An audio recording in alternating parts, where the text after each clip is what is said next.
Bien, son las 6 de la mañana con 30 minutos. El tiempo lo marcamos aquí en 92.5 Breve Radio. Jornada de hoy, lunes 16 de junio de 2025. Tenemos en la línea de vía Zoom al doctor Clever Sigüenza, abogado penalista, con quien vamos a consultar algunos temas que son de relevancia, principalmente en el ámbito jurídico. Primero, el saludo a quienes habla con Alberto Vergara, doctor, y Lourdes Guadamón, quienes lo vamos a entrevistar. Lo escuchamos. Buenos días. Buenos días, Carlos. Buenos días, Lourdes. Buenos días con todos quienes nos acompañan en este lunes.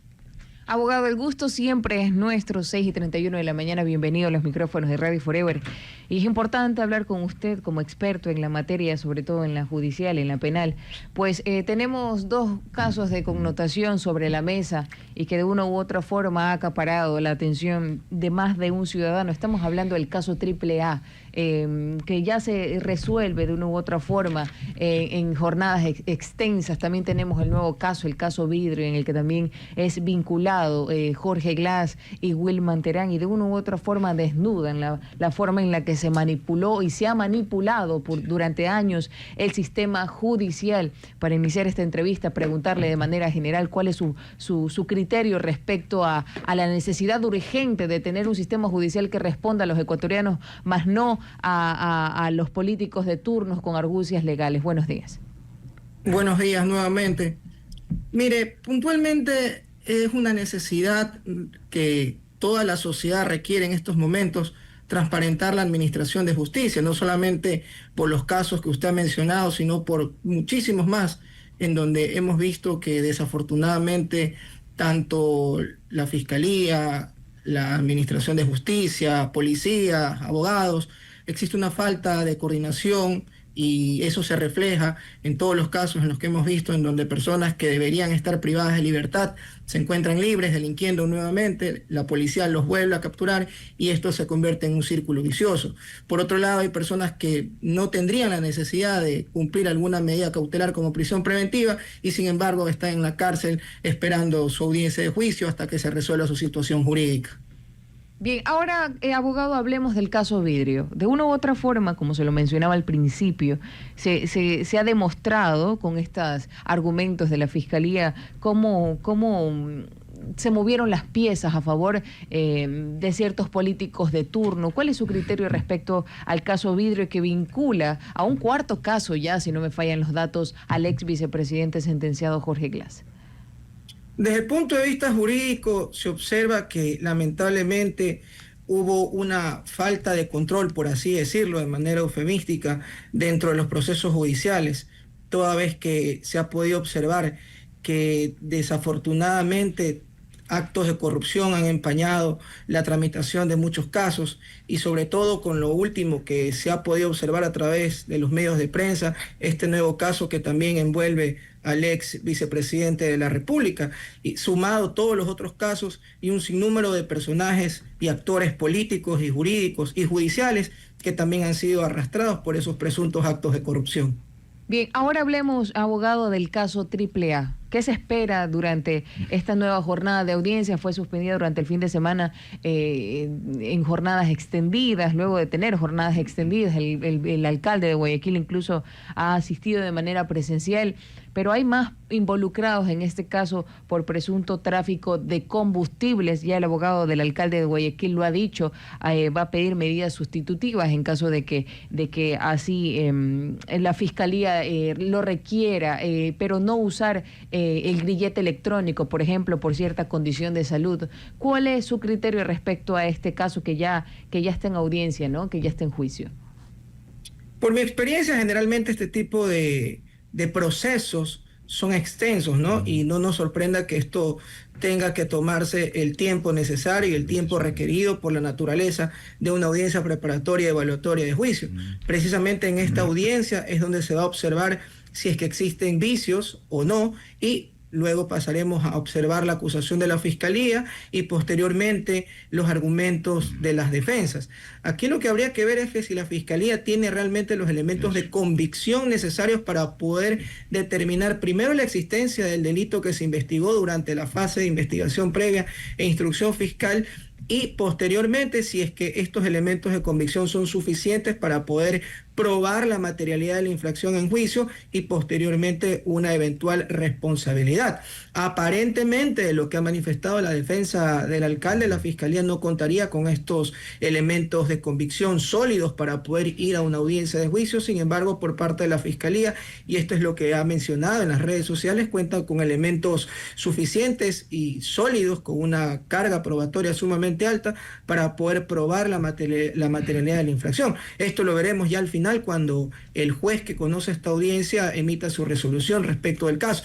Y en lo otro, respecto a las medidas alternativas a la prisión preventiva, es la Fiscalía la que va a determinar que hubo o no un incumplimiento, y si hubo un incumplimiento, pues la Fiscalía podría solicitar la revocatoria de las medidas alternativas y posteriormente el juez ordenar la prisión preventiva de quien incumplió esa medida alternativa a la prisión preventiva.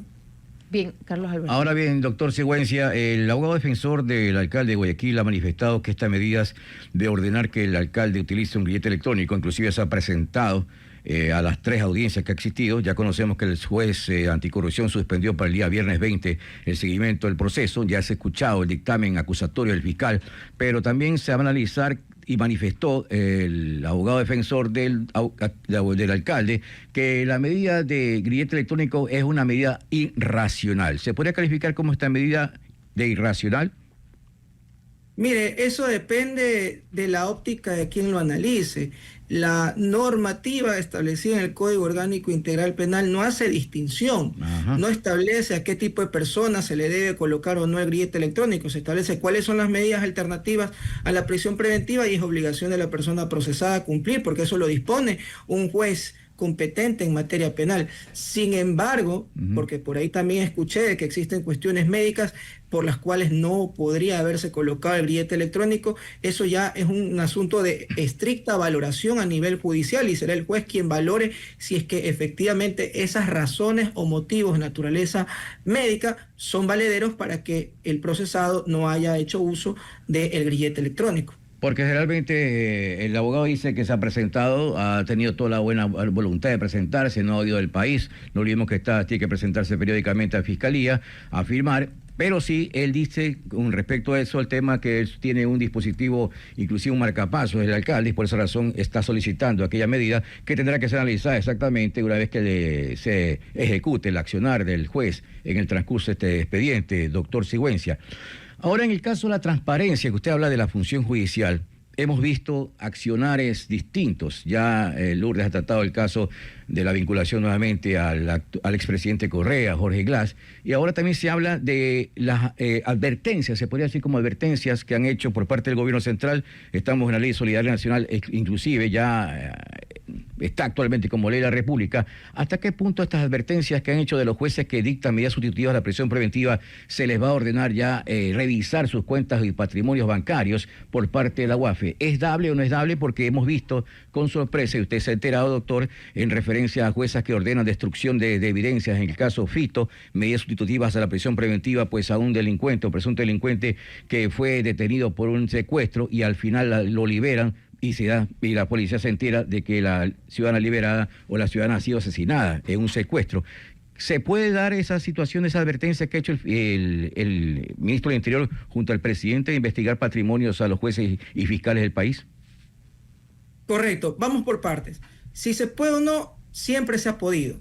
Y de hecho, la Contraloría General del Estado es el ente que regula y controla toda la administración de los servidores públicos. Ahora bien, que se sume a ese ejercicio de control y auditoría la UAFE es totalmente procedente, pues así lo establece nuestra normativa interna. La UAFE es la entidad que regula y controla el tema patrimonial y los movimientos transaccionales a nivel financiero.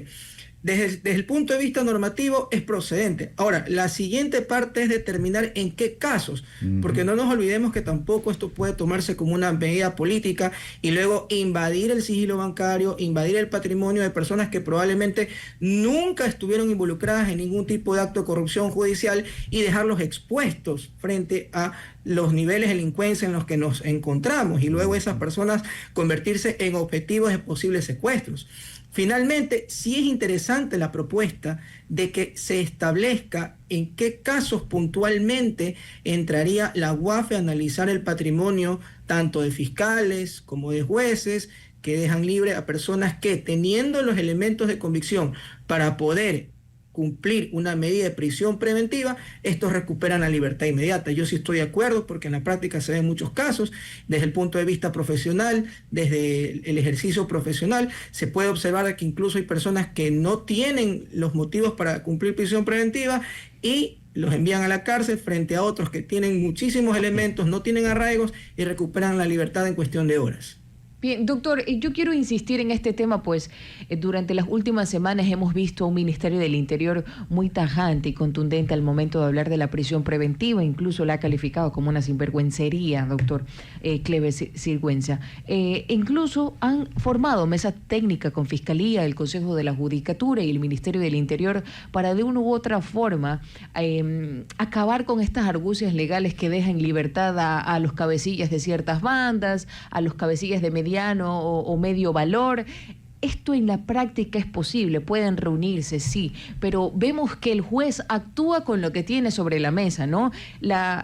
Puntualizando el caso sobre el secuestro de la comerciante asiática junto a otras personas que luego de liberar a 2 de los presuntos secuestradores encontraron su cadáver junto a otros 3 en una cisterna en Nueva Prosperina. Esto en la práctica, ¿cómo se puede lograr para que estos casos de secuestro, extorsión, robo o estos delitos vinculados al terrorismo como tal, al conflicto armado interno, se traten de manera distinta? Tenemos ya la ley Solidaridad Nacional que de una u otra forma hace ciertas reformas, pero en la práctica hoy esto es posible en los juzgados de flagrancia como tal. Sí, y su pregunta es muy pertinente porque, y para que nos entiendan las personas que nos están escuchando cómo funciona esta dinámica, se suscita un hecho violento, se suscita un hecho penalmente relevante, quienes actúan de manera inmediata es la policía. La policía tiene que elaborar un parte, ese parte tiene que estar expresamente detallado, jurídicamente revisado para luego pasar a un fiscal que es el que va a iniciar la investigación dentro de las 24 horas y posteriormente presentarle el caso al juez. Si no existe un buen parte, el fiscal no puede tener los elementos necesarios para presentar un buen caso y probablemente el juez al final del día no podrá ordenar una prisión preventiva, que es lo que yo he sostenido siempre y es una cuestión que he investigado mucho. Al momento en que ocurre un hecho y que la policía procede a elaborar un parte, tener un apoyo jurídico, tener un abogado de planta perteneciente a la propia policía que esté especializado en asuntos penales para que pueda transmitirle al fiscal con palabras jurídicas lo que la policía va a plasmar en ese parte, para que luego el fiscal tenga claramente los hechos que ocurrieron y con posterioridad presentarle al juez los cargos, pedirle la prisión preventiva debidamente motivada de acuerdo a lo que establece el 534 del Código Orgánico Integral Penal y el juez, con base en aquello, ordenar la prisión preventiva de manera motivada y que así no existe ningún tipo de cuestionamientos a posteriori. Ok, y doctor, ¿y qué me dice de la forma en la que mágicamente se enferman y justifican una enfermedad para que ellos sean llevados hasta casas con medidas sustitutivas? El ministro del Interior lo dijo la semana pasada, tenemos a 800 policías, nuestros policías, custodiando en arresto domiciliario a varios procesados. 800 que podrían estar bien patrullando las calles de Guayaquil, entre otras tantas cosas que se necesita realmente para el ecuatoriano, el ciudadano de bien. ¿Cómo hacemos para descubrir dónde está esa área gris que permite que consigan certificados médicos de la manera más rápida y más fácil cuando a un ciudadano normal le cuesta tanto un trámite dentro del Ministerio de Salud Pública para obtener un certificado que avale su situación médica? Así es, mi estimada Lourdes, y eso se lo puede ver ya desde el punto de vista en la práctica. Ahí debería existir un control, enviar a investigar y validar realmente los certificados médicos, porque como usted bien ha manifestado, para un ser común y normal como nosotros nos cuesta prácticamente semanas poder obtener un certificado médico y sin embargo en otros casos en menos de 5 minutos. Entonces allí también debemos ir al análisis de que el arresto domiciliario es de carácter excepcional y solamente en casos donde existan cuestiones médicas a adultos mayores, cuestiones en las cuales exista realmente la necesidad de imponer esa medida alternativa y que no exista peligro de fuga, es allí, esa es la zona gris donde tenemos que entrar al análisis y poder determinar cuáles son los parámetros para que un juez ordene una medida alternativa a la prisión preventiva como arresto domiciliario en relación a los elementos que se le presentan, que efectivamente puede ser cuestiones de salud, puede ser enfermedades catastróficas, una necesidad imperiosa que la persona no pueda estar fuera de su casa, pero son cuestiones excepcionales. No cualquier gripe, no cualquier cuestión a nivel de salud puede motivar de que una persona con un certificado dudoso pueda beneficiarse de una medida alternativa como el arresto domiciliario. Ahora bien, doctor Sigüenza, sí, hemos visto y observado, por ejemplo, en el tema cuando la jueza de Manta ordena quemar los indicios del caso Fito, ahí se convoca una audiencia y ella dice que como no estuvo presente quien pedía respaldar que se mantengan los procesos o las evidencias en contra del caso Fito, ordenó la destrucción de dichas evidencias. ¿Hasta qué punto un juez o una jueza ordena, mediante audiencia, claro que sí, o notificación a las personas que están interesadas en hacerlo o no hacerlo, establecer estos mecanismos que sorprenden también a la sociedad civil ecuatoriana? Doctor Sigüenza. A ver, es correcto de que el Código Orgánico Integral Penal establece que ciertas evidencias pueden ser destruidas y que se correrá traslado a la parte interesada, en este caso la Fiscalía, la Policía, y que si no existiese oposición, esto será destruido. Generalmente en los casos de drogas son los casos en los que comúnmente ocurre la destrucción porque la materialidad de la infracción ya queda plasmada en un informe pericial. Pero en otros casos queda a criterio del juez determinar si es que esas evidencias podrían constituir a posteriori elementos probatorios para poder demostrar la existencia de otros delitos. Yo sí creo, y esto debería luego la jueza poder dar una explicación a la ciudadanía, determinar cuáles fueron las razones por las cuales ella ordenó la destrucción, y si es que a criterio de ella, esto también habría que dejarlo muy claro, claramente determinado, si es que a criterio de ella no existirían indicios de que esas evidencias podrían constituir más adelante pruebas para poder demostrar un delito. Bien, es el doctor Clever Sigüenza, él es abogado penalista, experto en la materia. Como tal, el tiempo siempre es corto, doctor, pero antes yo quisiera preguntarle su criterio a la brevedad posible dentro de lo que cabe sobre la ley de solidaridad nacional, preguntarle si esto es realmente la herramienta que necesitábamos para quitarle estos espacios de argucias legales a las personas, a los corruptos, a los jueces corruptos, a los abogados que de una u otra forma están no del lado correcto, y también a los procesados que buscan la forma siempre para salirse con las suyas. Yo tengo dos lecturas respecto de esta ley. En primer lugar, siempre hemos tenido las herramientas, siempre han estado. El problema es la falta de una correcta interpretación y una correcta aplicación de las normas. Obviamente, lo que suma siempre ayuda, y esta nueva ley puede ayudar y tratar de un poco viabilizar con mayor celeridad los procesos judiciales, transparentarlos, evitar actos de corrupción, evitar que la delincuencia organizada filtre los órganos y espacios judiciales. Pero por otro lado también debemos tener mucho cuidado, porque esto no podría prestarse luego para actos de persecución o para una justicia selectiva, que es lo que siempre uno trata de observar en este tipo de normas dentro de un ambiente político y social como el nuestro. Entonces, esa norma debe ser enfocada exclusivamente para combatir estos grupos de delincuencia organizada, y no una ley a la carta para perseguir a personas por cuestiones de ideología o por cualquier otra razón. Entonces, si la ley suma, la respuesta es sí, siempre y cuando esto tenga los filtros necesarios y tener las personas preparadas académicas, jurídicamente hablando, para que puedan aplicarla de manera correcta. Correcto, doctor, es el doctor Clever Sigüenza, abogado penalista. Agradecerle una vez más por estar aquí en los micrófonos de Radio Forever. Gracias a ustedes y que tengan un muy buen día. 6:50 de la mañana, nos vamos a una pausa comercial.